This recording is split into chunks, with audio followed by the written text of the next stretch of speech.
Hey everybody, Doug Mark from LearningZen, back with another analysis section. This is section 2, where we should be studying our audience. And if you're studying your learners, you want to know things like their demographics and their background.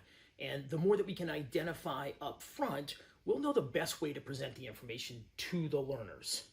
So we want to gather a bunch of information before we go too far down the road of designing. So start off with some general questions.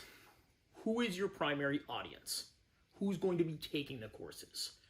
Is there a secondary audience, maybe a sub-job or a sub-role that might also need to take these courses?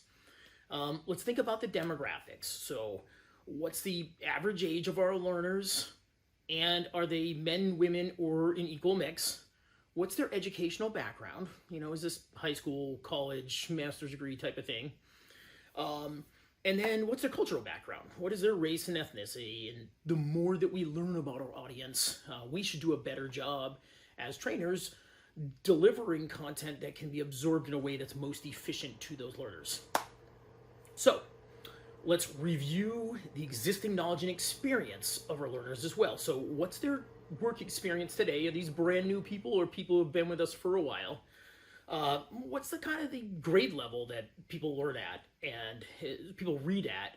And obviously you can pull averages from these things as well. So, you know, query the entire audience, pull out the average for that, and that should help you deliver content that's easily absorbable.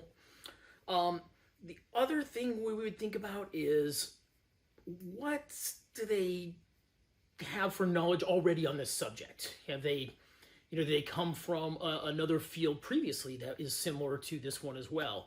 So thinking about that will help too. What about your tone, your voice, the attitude? What's best for this particular audience? What's the right, motivational level for the learners?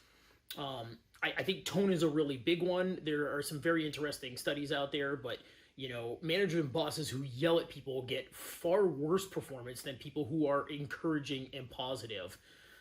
So that's something to think about when we do our training as well. And then what are the technical considerations we need to think about? Are there any sort of special hardware and software requirements that our learners are going to need to have? How technically savvy do they need to be? Is this the type of thing that anyone can take it, or do they need to have a background or understand computers to take these courses effectively? And then we also need to think about special needs as well. And with special needs, we're going to think about, do we need to design content from a visual, audio, or physical impairments? Do we need to be thinking about that audience?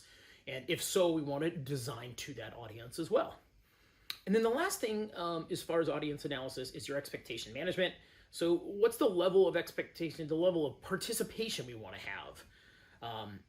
What are the kind of terms, technical language, and writing style are going to be best for your audience? Why are the learners taking this training? What do they expect to learn? How much time can you devote to the training?